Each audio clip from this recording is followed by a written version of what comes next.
Hello. Today we're going to talk about tsunami, which tsunami is a Japanese word, if you did not know, with su meaning harbor and nami meaning wave. And an interesting fact about this word is that tsunami is both plural and singular at the same time.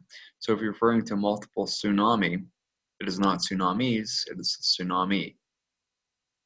There were several tsunami in the Pacific Ocean during the 2000s, for example. So for quite a while, if you were to go back, I don't know how old you folks were in 2004, but if you go back to 2004, 2003, and if you asked the average person what a tsunami was, a lot of them probably would not have known. Because prior to 2004, there hadn't been a large tsunami in recent history. But unfortunately, that did change in 2004. On December 26th, the day after Christmas, there was a large earthquake off the coast of Indonesia, and that earthquake triggered a tsunami in the Indian Ocean, and it hit all the coastlines along the Indian Ocean in Asia, and also African shorelines as well. It's estimated that 245,000 people, probably higher, died, making this one of the most lethal natural disasters in modern history. So the seafloor west of the island of Sumatra, it ruptured in the earthquake. So over about 1,200 kilometers of the fault ruptured in this earthquake. It took about 7 minutes for the rupture to occur. And this earthquake was the second largest earthquake, magnitude 9.2, recorded in the last 100 years. The only one bigger being the 9.6 in Chile in the 1960s. So here we can see this is the epicenter of the earthquake, and it triggered the tsunami, and the tsunami hit the coastlines of all these darker shaded regions. All these coastlines are influenced by the tsunami. So you have, all of Southeast Asia, India, then over here in the African coasts, over here. So this is a picture of some of the aftermath of the tsunami, just washed the surface clean or destroyed all the infrastructure pretty much. So this is a regional capital of Indonesia, Banda Aceh. This is prior to the December 26th, 2004 tsunami. So this is a before photo, and here's an after photo. So you can see how devastating this tsunami was to certain regions. So as I said, tsunami is a Japanese word, meaning harbor wave. And tsunami, the height of the wave increases as they enter smaller waterways, like a harbor or a river mouth or an inlet. So what it could be an 8-meter high wave out in the open coastline, as it enters a narrow harbor, it can increase in height to 30 meters or so. So, for example, in Japan in 1896, there was an offshore earthquake that shifted the seafloor, causing the tsunami to hit the coastline 20 minutes later. Wave heights of 29 meters were recorded in the narrow inlets. 27,000 people were killed in this. So it's incorrect to call these waves tidal waves, though people do refer to them as tidal waves, because these waves are in no way related to the tides. They're created by a sudden displacement of a large volume of water. So we'll talk about multiple ways to do that. A tidal wave is actually a wave created by tidal currents, but it has nothing to do with tsunami. Excuse me. So most tsunami are created by earthquakes, not just any type of earthquake. There has to be vertical offset of the sea floor during the fault rupture. And so usually this results from a dip-slip earthquake, where they say that this would be a reverse fault, where the the footwall slides up and the hanging wall slides. Oh, that's a normal fault. So that would create vertical displacement, or you can have a reverse fault where the hanging wall slides down, and a reverse fault, and then hanging wall slides up. So either type of dip-slip fault results in vertical motion of the seafloor, which triggers the tsunami. So if you had a strike-slip fault along the seafloor, which has purely horizontal motion, that could rupture and not trigger a tsunami. Right? And so most vertical motions are associated with, or at least significant vertical motions along faults are associated with reverse faults along convergent plate boundaries, mainly subduction zones. And most subduction is along the rim of the Pacific Ocean. And so therefore, most tsunami occur in the Pacific Ocean, at least most earthquake-induced tsunami occur in the Pacific Ocean. So in the 20th century, 70,000 people were killed. So the 20th century, that's the 1900s, 70,000 people were killed by 141 tsunami. The single tsunami in the 21st century, December 26, 2004, killed about 245,000 people in 13 countries. So that's why people really didn't know that too much about tsunami, because in the whole 100-year time span, only 70,000 people were killed by 141 smaller tsunamis. But one tsunami in 2004 was large enough to kill over 3 times the amount of all tsunami fatalities in the 20th century. And then several years later, we had another large tsunami. This one off the coast, triggered by an earthquake off the coast of Japan. So this was on March 11th, 2011. Some of you may remember this one. It was the result of fault motion along the subduction zone, and it triggered a tsunami that was very devastating in certain parts of Japan. So we can watch this video that illustrates how tsunamis.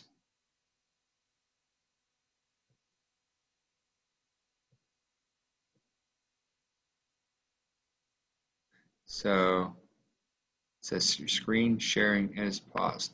New share. I want to share this. Okay. So here, see, this is the oceanic plate converging with the continental plate. As they converge here along the fault, they're locked together by friction, and as a result, the overriding plate deforms. As you see, as it deforms, it's being flexed down. Now this is taking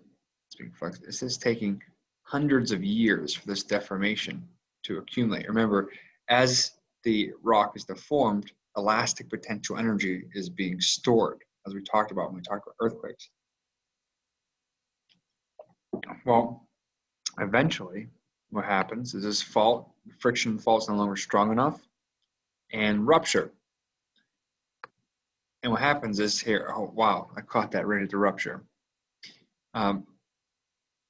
Here's the rupture. This slides up, this overriding plate, it slides up and it pushes up and displaces all this water. So some of this energy that's being released in the earthquake is being transferred into the water, generating the wave, the tsunami, which then makes landfall.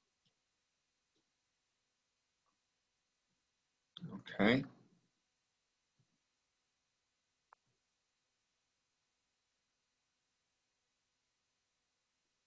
All right, let's go back. So now we saw an animation of how tsunami are generated. So how are tsunami different than normal waves in the ocean? Well, most waves in the ocean are wind-caused waves, known as wind waves. So where the wind waves, theirs a lot smaller, they're a lot shorter, and the length of a wave, if you look at a wave, if we continue, the length of a wave, this length here is called the wavelength.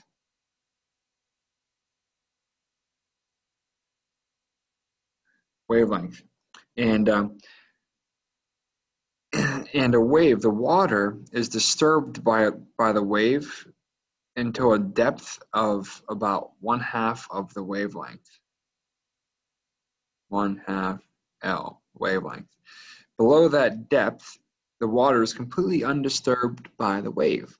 So wind waves, they travel through the ocean, and only the uppermost part of the ocean is actually disturbed by the wave. And for wind waves, the speed at which they travel, it depends on the period of the wave. Now, we talked about the period. We talked about seismic waves. That's how long it takes for one wave to pass by. So, for example, a wind wave travels at 17 miles per hour with periods of 5 seconds, or 70 miles per hour with periods of 20 seconds. Tsunami are a little different. Because they have such long wavelengths, there's actually no part of the ocean where the depth of the ocean is greater than half of the wavelength of the wave. So that means the entire column of water in the ocean is perturbed as the wave passes through. And for this reason, the velocity of a tsunami is a function of the velocity v is a function of the depth of the water. And so the velocity is equal to the 1/2 power, that's the square root. So it's the square root of the acceleration due to gravity, which is a constant on Earth, at least at the surface of the Earth, 9.8 meters per second squared, times the water depth.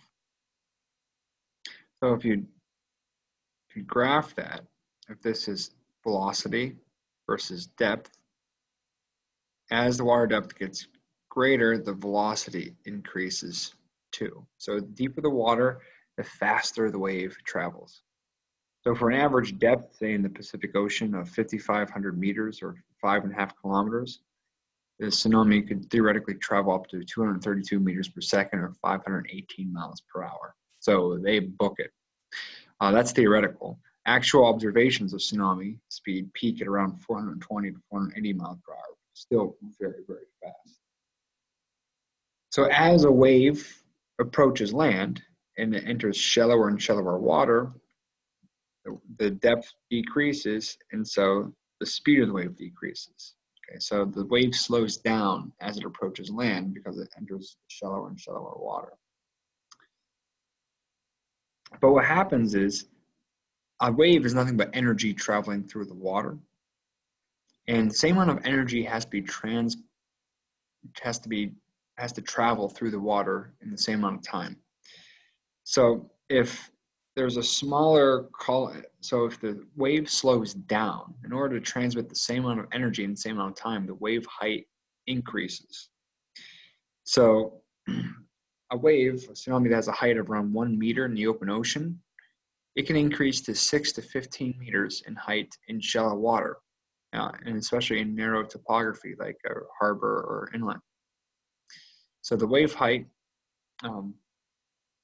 is the leading edge of this sheet of water, that is the tsunami, that flows inland for minutes. So that's the crest. So whenever you have a tsunami, like any wave, you have crests and troughs. When the crest makes landfall, the water rushes in. But whenever the trough makes landfall, the water rushes out. Okay. And so a tsunami usually has a series of crests and troughs, and they're usually separated by 10 to 60 minutes. So tsunamis have periods anywhere between 10 to 60 minutes. So let's say if a tsunami has a period of 60 minutes, that means the water rushes in for 30 minutes, and then it washes out for 30 minutes. And then it begins to wash in for 30 minutes, and then washes out for 30 minutes. So a tsunami at the shoreline, they do not look like these gigantic versions of breaking waves that you see in the movies, right? Something like this.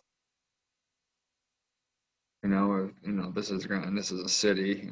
These are buildings, skyscrapers. There's this giant wave. It's not what tsunamis look like. what tsunamis look like in real life is like the ocean just begins to flow inland. The water just begins to rush inland and keeps on flowing inland. Just like the tide is rising, but it just doesn't stop. It rises extremely fast, and the water just keeps on flowing in and in and in. Right? And then whenever the trough comes, then the water begins to flow out. Sometimes the trough is the first part of the wave to make landfall. Whenever that happens, the water retreats at first, actually exposing parts of the seafloor. But then the crest comes in. All right. So a tsunami kind of looks like this scenario down here, where these are wind waves. They crash like a tsunami. And so you can see the wind wave has this, like we see this little, like the Rhode Island license plate, right, as it crashes. But a tsunami is just water rushing in.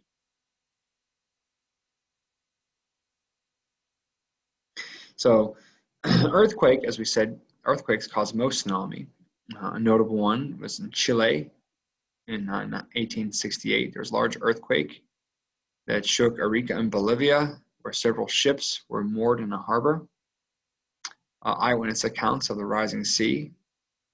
So there was, accounts of the sea rising on the coast. Second earthquake followed by a falling sea, then a massive second wave hours later, which carried ships 2 miles inland. So ships moored on the coast were washed 2 miles inland.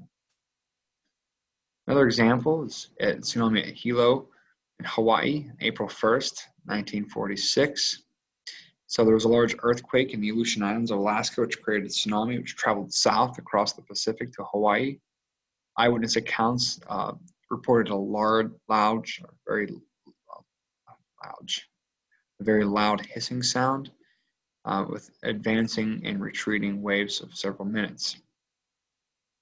And then at Oahu in Hawaii in March of 1957, there was another tsunami. You can see actually a photograph of it here, of it advancing, washing inland.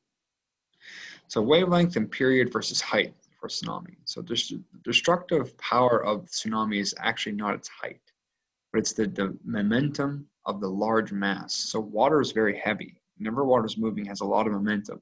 What that means is it wants to keep moving. So if something's in its way, it knocks that something down.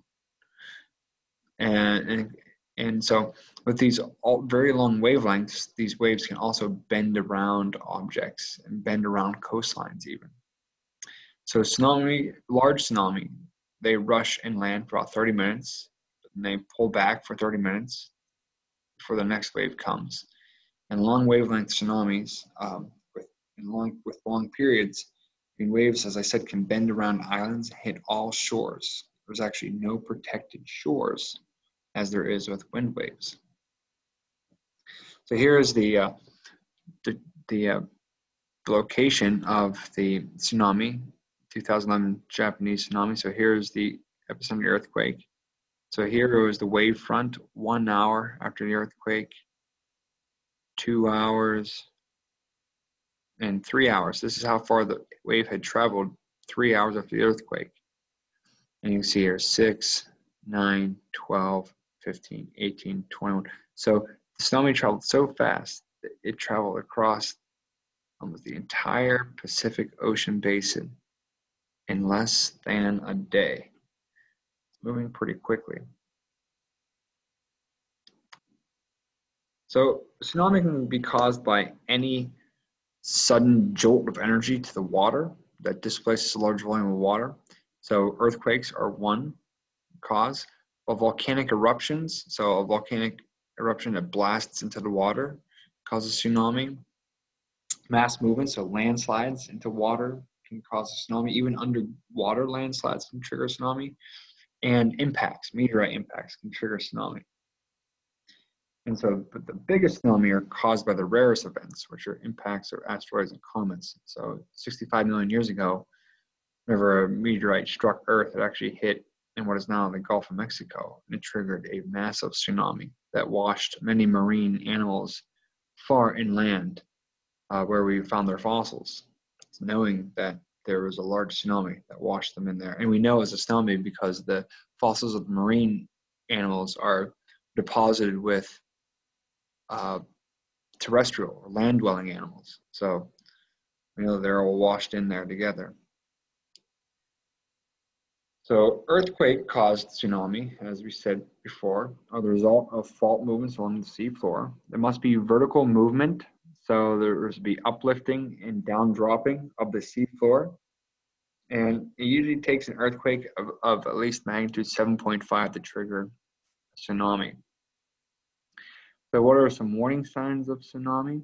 Well, first, you feel the earthquake. Second, if you're lucky enough that the trough of the tsunami is making landfall first, the sea level will draw down significantly. And the wave is loud. You'll hear this loud hissing noise. So if you have any of those warnings, what you should do is you should seek higher ground immediately. If you can't seek higher ground immediately, you can go upstairs of a well-built building and listen for any warning systems. So there are some warning sensors in the ocean, most of them in the Pacific, but we have them in the Atlantic and some in the Indian, but they're not always operational. So the first sensors were activated in 2003, and the Tsunami Warning Center is operated out of Honolulu, the Pacific Ocean. So more examples of earthquake-caused tsunami. We said the April 1st, 1946 one. This is one that hit Hawaii that we referred to earlier. So the two large subduction zone earthquakes in Aleutian Islands, they shook the structure of the Scotch Gap Lighthouse. It was 14 meters above sea level. 20 minutes after the earthquake, a 30-meter tsunami swept by the lighthouse. It swept the lighthouse away. And it's 40 meters above sea level and it still swept it away. In this case, the first wave was the biggest. The tsunami continued to travel south about 485 miles per hour. As it entered shallower water, it slowed to about 35 miles per hour near Hilo, rushed ashore, killing 159 people despite warnings. Most people didn't heed the warnings because it was on April 1st. They thought it was an April Fool's joke. Then on the largest earthquake ever recorded in the last 100 years, 9.5 subduction zone earthquake in Chile. It created a large tsunami. So 3 waves, each successively larger, hit the Chilean coast, killing about 1,000 Chileans. There was adequate warning given in Hawaii, but 61 people still died. The tsunami continued across the Pacific all the way to the other side, hitting Japan, killing 185 people. And this tsunami could continue to be measured in the Pacific Ocean for a week. That's how much energy was imparted into the Pacific Ocean. In March of 1964 in Alaska, there was a large magnitude 9.2 subduction zone earthquake, killed 122 people in sparsely populated Alaskan coast. However, the tsunami hit Vancouver Island and then Florida, and a series of waves this tsunami was a series of waves with the 5th one being the largest. So the interesting thing is with the tsunami, most people think it's the first wave is the largest, but actually which wave in the series will be largest is not able to be predicted. So here in this March 1964, Alaskan earthquake, this is the subduction zone. So this plate was colliding with this plate. So what happens is this was buckling up and this is flexing down. So if this was subducting, what happens is this bends, right? This overlying rock bends, where this is uplifted and this is pulled down. Whenever it slips, whenever this ruptures and this slips up along, this falls down and this moves up. So this is uplifted and this was downlifted during the earthquake. And that uplift, this rock moving upward, displaced all this water triggering the tsunami. You can see how the tsunami traveled in the Pacific Ocean from that earthquake, and this was the 1960 Chilean earthquake induced tsunami. Now the one we opened with, the 2004 Sumatra Andaman earthquake, was a 9.1 and 9.3 subduction zone megathrust earthquake. This segment of the fault ruptured.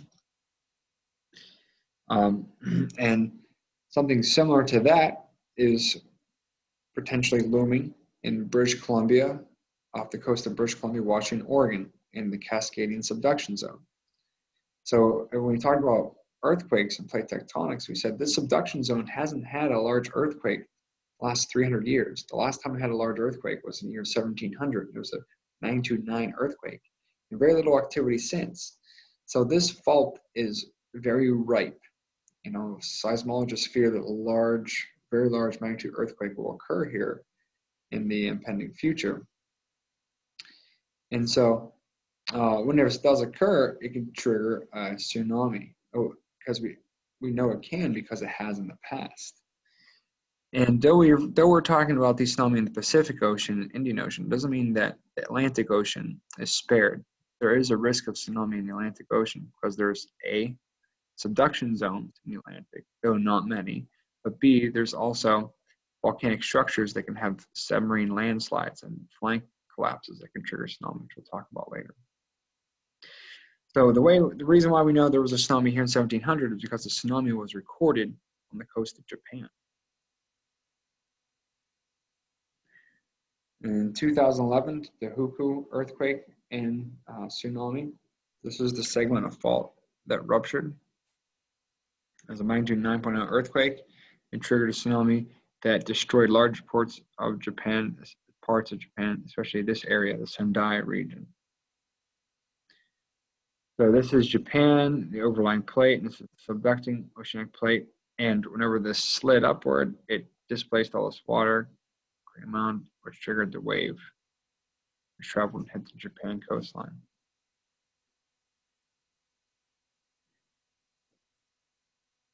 So let's see.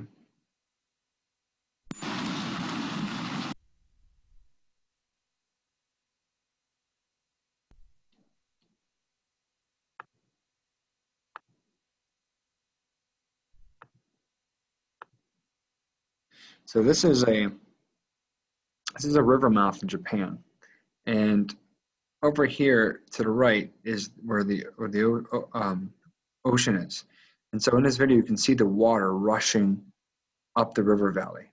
Okay, so this is what a tsunami is. You see, it's not this big crashing wave. You see, it's just the ocean flowing in, and it doesn't stop. It just keeps on flowing in. And I want you to pay attention in the foreground. You see these things like roads and buildings, and you can see how they are overcome by water and how quickly, how rapidly the water rises as this water is rushing in.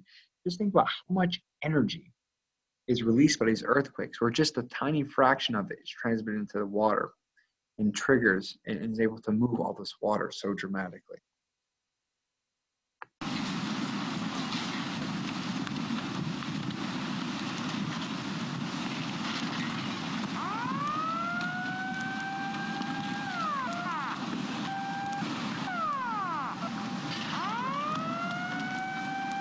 Pay attention to that building with the green roof. And also, there's this structure right there, which is a good reference to see how the water level changes.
it goes.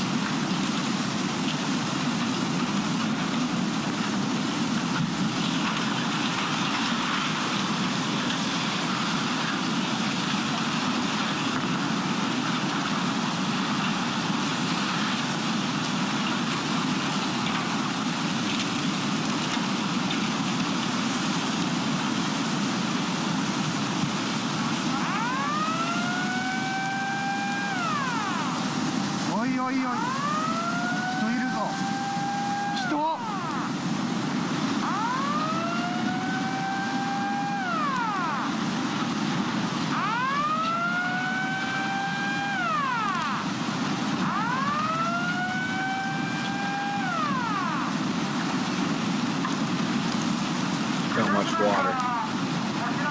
This is amazing how much energy is required to push all that water inland like this. All the devastation is remarkable. It's just like something you'd see in a movie.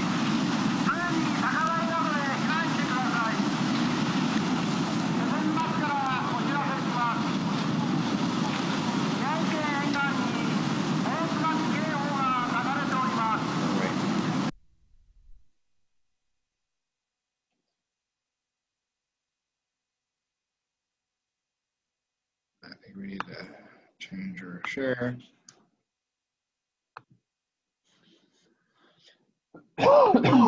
Excuse me. So another video. Well, this is interesting.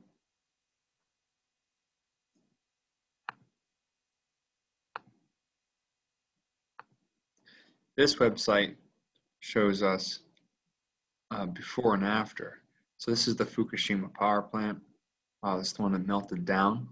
You remember that caused a kind of a subsidiary disaster. So this is before the tsunami, and that's after.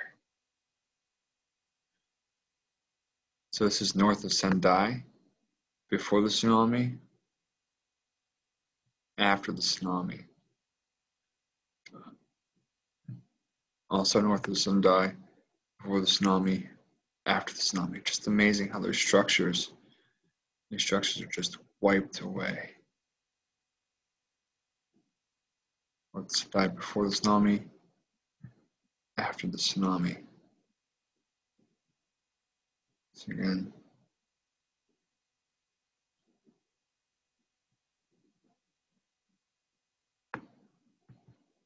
before the tsunami, after the, oh wow, that one's pretty dramatic. Before the tsunami, after the tsunami. One last one, before the tsunami, after the tsunami. So it's pretty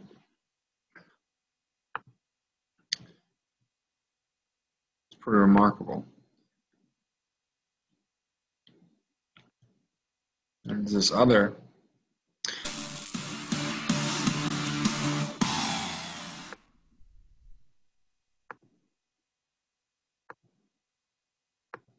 so this video is actually, this one's pretty, it's a little emotional. But this woman, Miko Endo, was broadcasting in Japan to warn people that there was a tsunami, that they needed to evacuate. This is in Japan.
Oh, it's so eerie.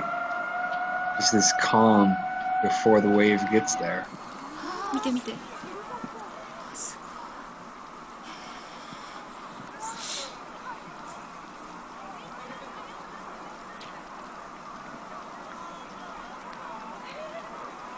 Can you see it?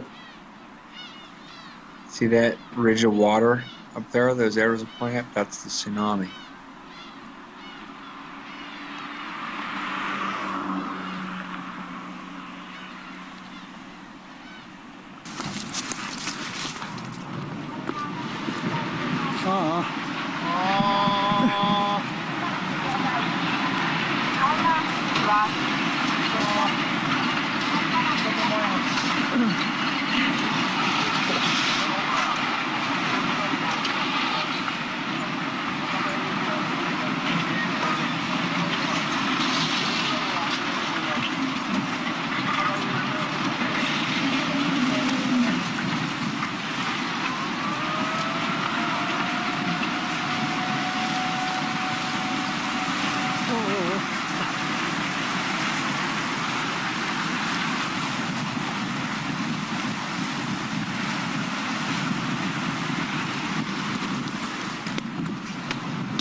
車もだって。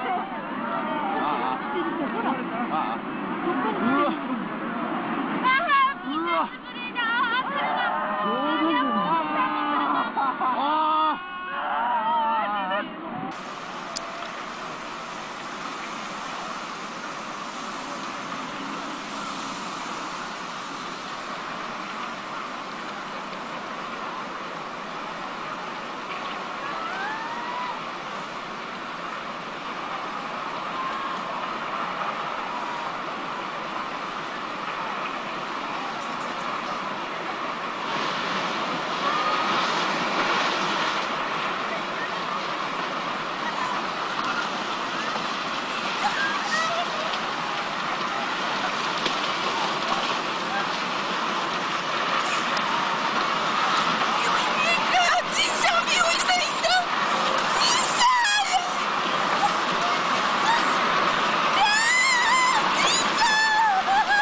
So you can see how damaging and powerful these tsunami are. The video footage is just extremely dramatic. Like I said, it's like something from you'd see from a movie. But earthquake are not the only thing that cause tsunami. Tsunamis can also be caused by volcanoes. We talked about this when we talked about volcanic hazards. This one in particular, Krakatoa, Indonesia in 1883. Volcanic eruption, explosions, increased frequency and strength with volcanic masses flowing into the sea, creating a tsunami. And the culmination of the eruption was the collapse of the structure to form a caldera. And in that collapse, it triggered a tsunami that killed 36,000 people nearby coastline. So whenever the volcano collapses, which can even occur without an eruption, that can trigger a tsunami as well. So the side of a volcano is called a flank. Whenever you have these slumps and flank collapses, they can cover more than 5 times the area of debris from deposits from these flank collapses cover an area more than 5 times greater than the islands themselves. As you can see here in Hawaii, this is all debris from submarine avalanches. Well, that just triggers tsunami whenever there's a huge chunk of the island that collapses into the ocean.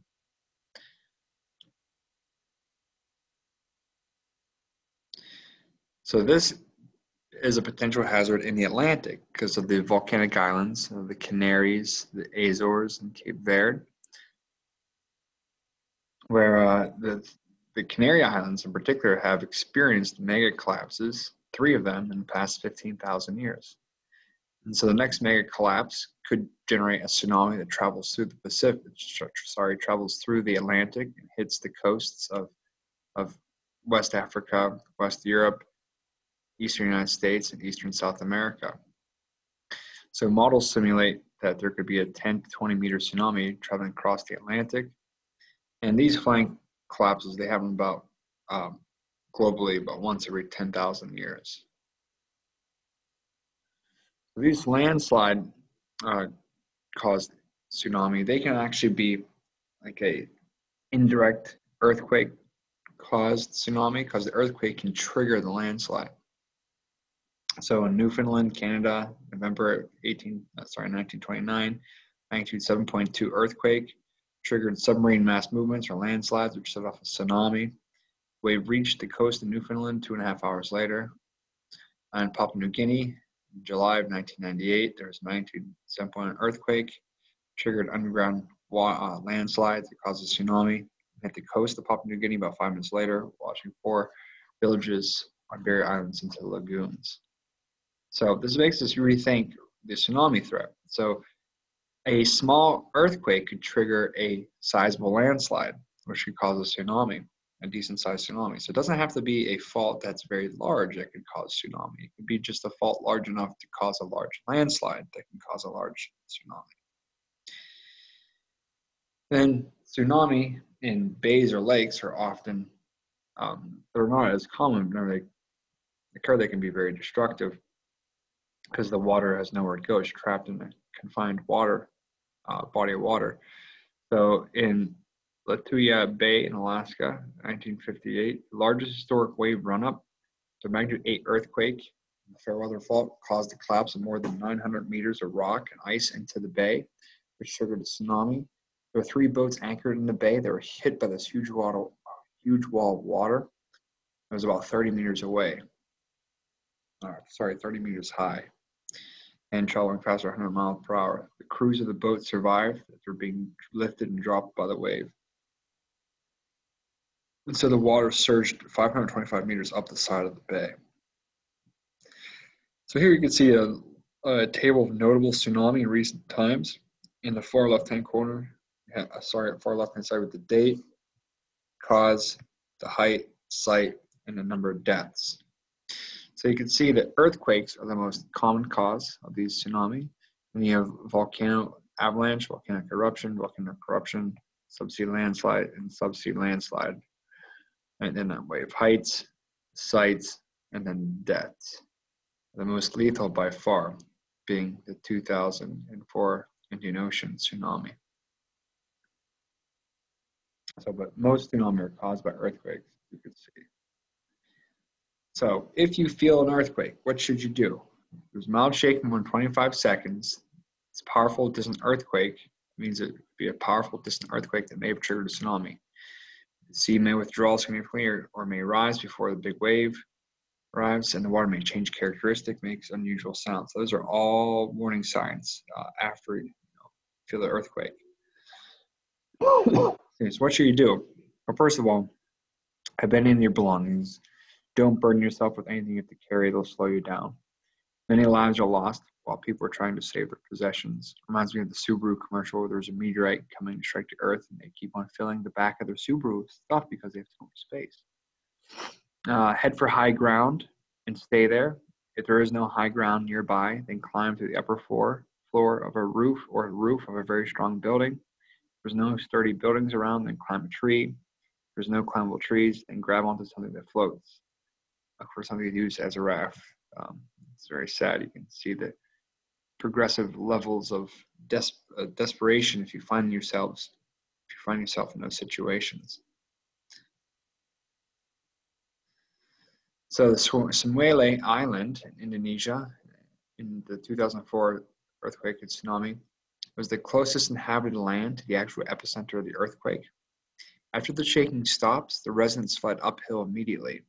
Only 7 of the 75,000 inhabitants were killed because there was an oral history in their culture that reminded them that when the ground shakes, run to the hills before giant waves arrive.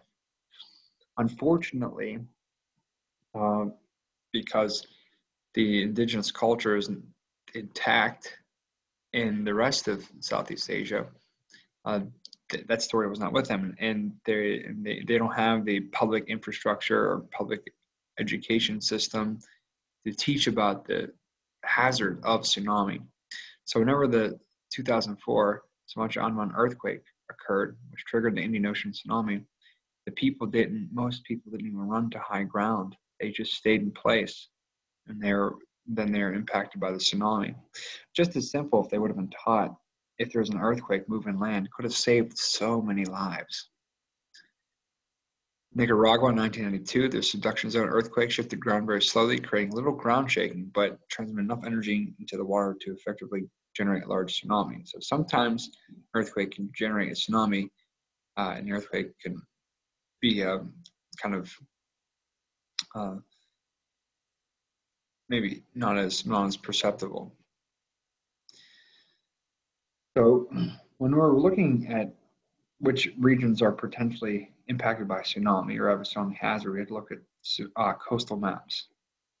So the topography of the coastline determines how far the water can wash inland. Obviously, if the coast is just a bunch of cliffs, very tall cliffs, water isn't going to be able to wash far over those cliffs. But if the coastline is this gentle sloping land moving landward, then the water is going to be able to wash far inland.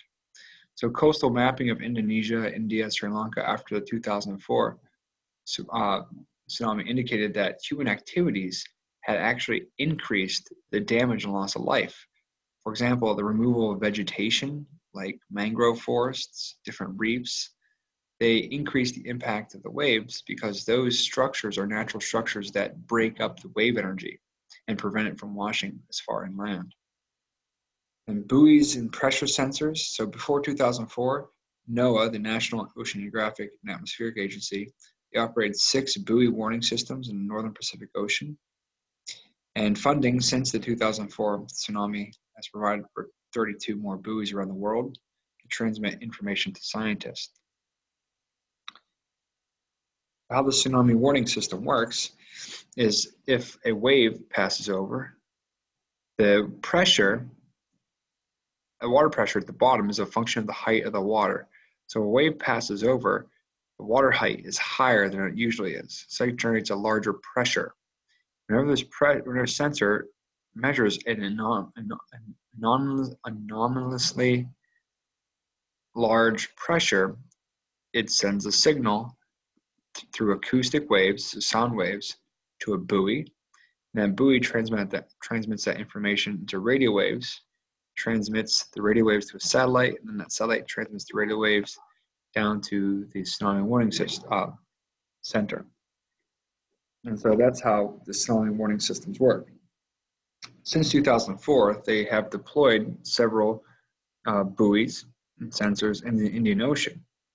Unfortunately, the Indian Ocean is ripe for piracy because of basically, a lot of the factors why, same factors why natural disasters are so impactful in regions, because of the low GDP and the low democracy index of the countries surrounding the Indian Ocean. But the pirates and other vandals, they vandalize these buoys and they steal parts from the buoys so that the buoys are actually no longer functional. So the last time tsunami actually occurred in the Indian Ocean, since 2004, the buoys, the warning system didn't even work, which is unfortunate. So that's how these tsunami warning systems work. And don't worry, there's plenty of buoys all over.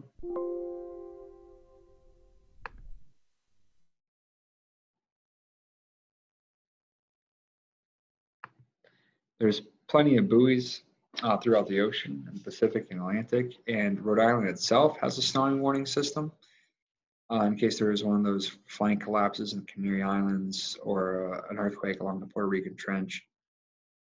Actually, about a year or so ago, there was a warning issued in air, a tsunami warning, which is troublesome because no one really paid attention to it. It's like, wait, a tsunami warning, tsunami in Rhode Island? So it wasn't that effective because there's actually a warning issued in air, but it's a warning. So hopefully next time, hopefully there's no tsunami ever hits the coast of Rhode Island, but when it does happen, that people heed the warning and they seek high ground. So that's our lecture for tsunami. So that'll be our lecture for the week. And that means we covered everything up to that's going to be on the second exam. So the second exam, I'll open that up on Monday of next week, and it'll be open until the end of Wednesday. You have to complete it. You'll find on Blackboard on the left-hand side under exam 1.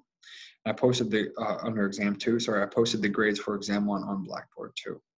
You can reference them. And I'll send out an email or announcement about the exam as well.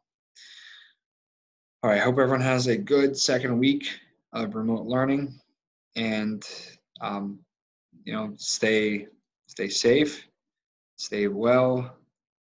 And in order to do those two, if you can, as best as possible, stay home. Thank you very much.